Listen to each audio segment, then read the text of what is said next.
this is definitely more awkward than I thought it would be, but we're still doing it.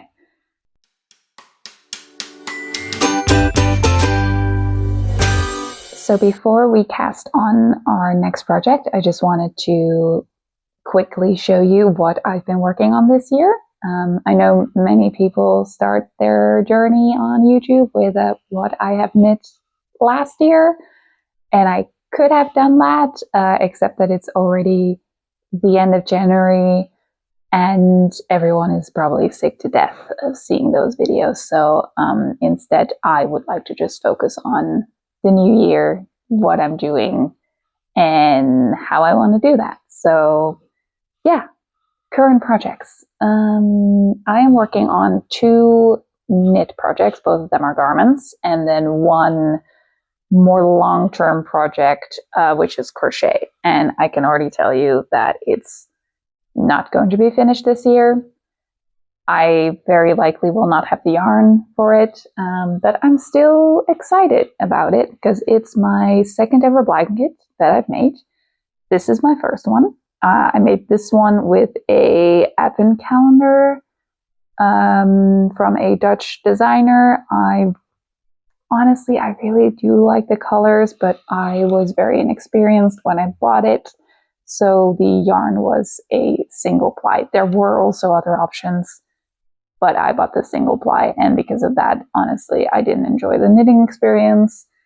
I didn't really like what I did with it myself, so it's still a practical blanket. It's nice to have on the couch. It's nice to protect things from cat hair, but also it's not necessarily something that I'm proud of. So I really, for this year, wanted to make a second blanket. As I said, it's not going to be finished this year, but there will be an attempt. This is the Inconceivable blanket. Right now, it's the Inconceivable Scarf because I only have 13 rows out of 289. I have timed myself doing one row, and it takes about 30 minutes, 25 minutes. So if I want to finish this, I would have to do at least 1 row a day, and I'm already not doing that. So it just is what it is. 13 rows. It took me 25 days. This is a pattern based on the Princess Bride movie/book. I'm pretty sure that she meant it for the movie enjoyer, but I really enjoyed the book when I was growing up. So I just decided to make it. I was looking for a nice pattern, preferably something more color work. I was planning, when I saw this, I thought that it was made out of several squares that you then sew together to make one blanket. And then I opened the instructions after having bought the project, and I realized that no, that's not the case. You're working the entire width of the blanket, 1 row at a time, and then you snip the yarn and you start on the right side of the project again because of the way that the color work is done. Is that unfortunate? Yes. Do I want to do the math?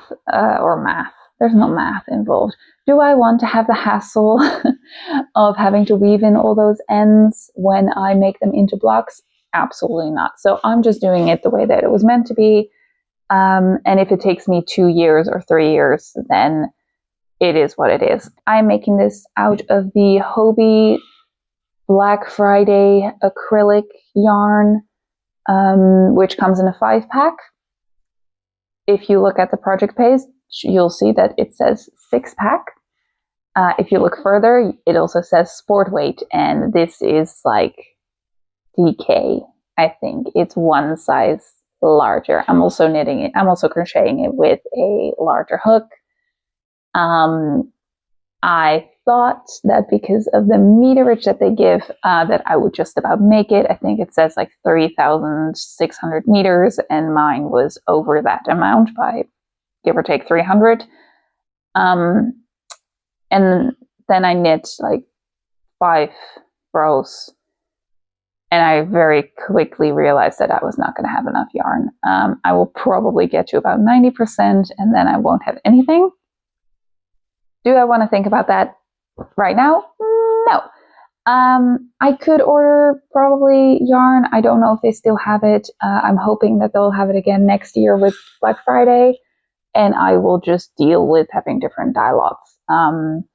It is not worth it to me at this moment to buy only this yarn extra and have to pay for shipping and wait for it to arrive. I would rather just do it all at the end. So it might be a risk. It might not be done at the end of the year. It might never be done, but Inconceivable blanket, really cute.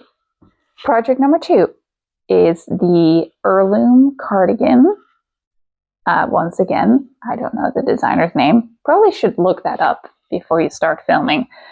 This cardigan is made out of squares with I have not reeved in any of these ends. I'm going to do that when I start assembling. I have blocked some of them, so that is good. It is built on the idea of a quilted blanket, basically. I think this is a pretty popular, like, star-shaped motif. And you knit 27 of these, and then you sew them all together in a cardigan, do the sleeves, do the ribbing, yada yada. So I am making this with 6 colors. I will show you some of my favorites. I'm currently about halfway through. I have 13, so almost halfway. And I have pink, brown, blue, green. That's a blue. You already saw the green. And a yellow, and that's the only color I haven't added in yet. So at the end of this project, I'm just going to be working with only yellow. Yeah, I'm really enjoying this. They're very quick and easy. I think I complete one of these in like an hour and a half. So I try to do like one in the evening, not every single day, but most days. So I should be able to finish that near the end of February, hopefully. Probably once I start seeing that I'm almost done, I'm going to like focus on this. But yeah, I'm enjoying this. It's made out of a drop snort, which is held double. This is something that the designer recommended on their project page. Probably if I were to do it, I would have just gone the gauge equivalent of whatever it is that it's being held double. I'm pretty sure it would have been an easier time for me because right now I'm holding basically 4 balls of yarn in one single square and the yarn just gets kind of tangled up. I'm not really super well versed in color work yet, but I'm trying my best. And I don't know if this would have been like the easiest way to deal with that kind of color work. I think just having 2 strands, you know, the base color and then the contrast color would have been a bit more manageable. But it is what it is. I do like the end product. It's quite nice and warm. It's going to be very cozy. I think the sleeves are knit in a slightly smaller needle size to account for the fact that, you know, you don't have that double strand. So that's probably going to go a little bit more slowly. But at the same time, they're one color. So that's easy. This is the start of the top in a beautiful red color. The yarn, I'm almost out of the first ball, is a Drops Baby Merino. I don't only use drops. I should mention that probably. I do try to use the merinos and the actual wool and stuff, but I'm also on a budget. So sometimes drops is just what I can get. And living in Europe, drops is pretty available as well. It's working up really nice. The pattern is also by drops. It's called the Smell the Rain top, or just Smell the Rain, I don't know. And it is a top-down raglan top with like 3/4 or short-ish sleeves. So I'm currently on the raglan itself, And I just think it's working up really nicely. I was kind of worried when I started this, mainly because of the ribbing. It's kind of in a broken fisherman rib-esque pattern. So you have 3 knit, then 3 purl, and on the next row, instead of the 3 purl, you do a purl knit purl.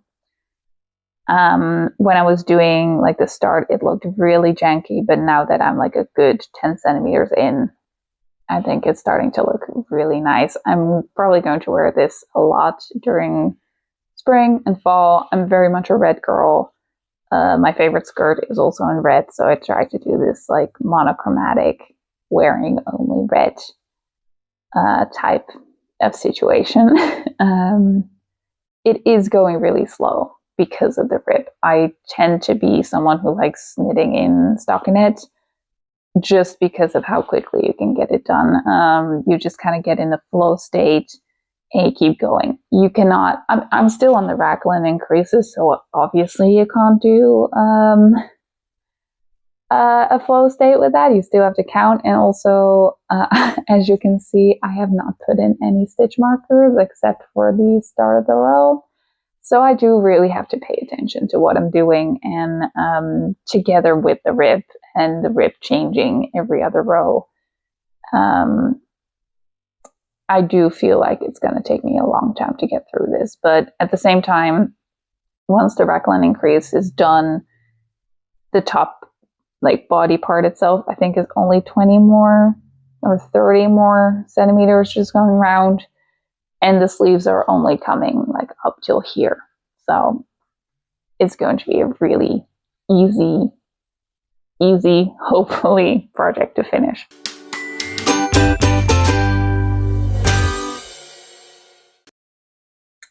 Alrighty, welcome to my yarn chest. I keep most of my collection of yarn in here. Definitely all of my animal-based fibers, and then I do have some small quantities of cotton and acrylic that I keep in a different location because I'm not as iffy about them. We haven't had moths in a while, but I'm also still kind of conscious of keeping everything contained. So having all of my yarn in a chest instead of out in the open gives me some peace of mind. I can check it every once in a while and just keep everything in there. So, yeah, currently it is a little bit problematic and I'm not proud of it, but it's really full. As I've mentioned several times, I have yarn for about 18 projects, and I'm pretty sure that in this chest alone, there must be 15, 14, and that's okay. So for this one, last time I organized it, I already kind of kept in mind that I was going to cast on this project very soon, so it should all be roughly at the top. So for the contrast color, I'm just using a plain black. This is the Unicorn by Hobie, and I will probably need 2 of them. I think I might have bought a 3rd one for a different project, but for now this should definitely be enough. So that's number 1. And for my main color, I am using these mini skeins. These are not all of them. So these mini skeins come from the 2025 Advent that I did. This was my 2nd Advent, and it was a really nice mix of tonals, or like one color minis, and then these variegated ones. I have a project in mind for the tonals, but for the variegated ones, I wanted to give them their own project just because it would get a little bit busy otherwise, and I think they all kind of blend nicely together. So this is 4 of them. I think I'm going to need 8, so let me just find the other ones and then we can get to winding. The variegated yarn is part of the Vidzomer Advent Calendar for 2025, which I was super happy to get. The theme was Luna in Leaves, and I think the colors fit this perfectly. They're very moody, but still warm colors, with the variegated skeins being mostly green, orange, and purple. Before December, I was planning to use all the yarn in one sweater project, but after seeing all the yarn together, I decided to split it up into several different projects. I'm using most of the variegated ones for this scarf, while the tonals, or like one color skeins, I will use for a sweater. And then I have 3 other variegated minis that didn't quite match the vibes of these ones, so they get their own little special project later in the year. So I intended for this video to be not quite aesthetic, since I know that that's not part of my skill set, but at least try to be aesthetically pleasing. And I completely failed this already because I realized I don't have a ball winder or a Swift. Usually I use my knees or the back of a chair to hold up the yarn, but since I recently got a granny square block, I thought I could try this instead. And that worked pretty well, especially for these smaller skeins. I still got some knotting in the end, but it was definitely not as much as with my usual knee system. Then when I was done with winding, I got started on my knitting. Now, I didn't film the setup because it was my first time doing a professional cast on, and it was pretty finicky, so I didn't want to add having good angles and stuff to that experience. The pattern I chose for this project is the Ithaca Scarf by Audrey Borrego. I'm still working on my colorwork skills, but it is something I really enjoy doing and I want to get better at, so a scarf with shorter circumference needles seemed like a good project for this. This is also the second scarf I've ever made. I made one as my very first project, which took forever to make, and I remember really disliking how the yarn felt and not really wearing it all that much.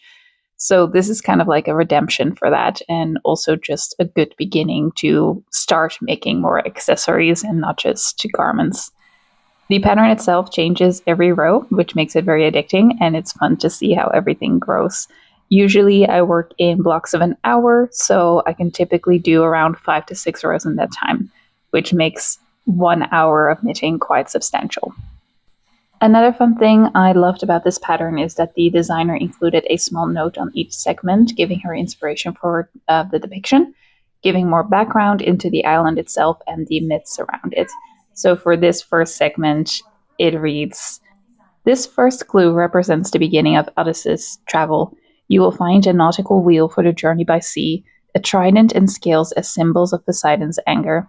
On the top, a lotus flower and a distorted cyclops eye are both nods to the first encounters Odysseus and his crew have." And after a few weeks, I finished the first segment. I'm really liking how the colorwork is turning out. I do think that having 2 base tonals might be a bit more suited for this design, as mine does seem a bit busy like this, but I still enjoy seeing the pops of pink here and there. As I go through the minis, the color will shift from mainly greens to orange and purple, which to me gives the feeling of the seasons changing together with his journey. So eventually, when the scarf is all done, the seasonal changes will be complete and our journey will end. I'm looking forward to showing it to you one day, and for now, goodbye and see you soon.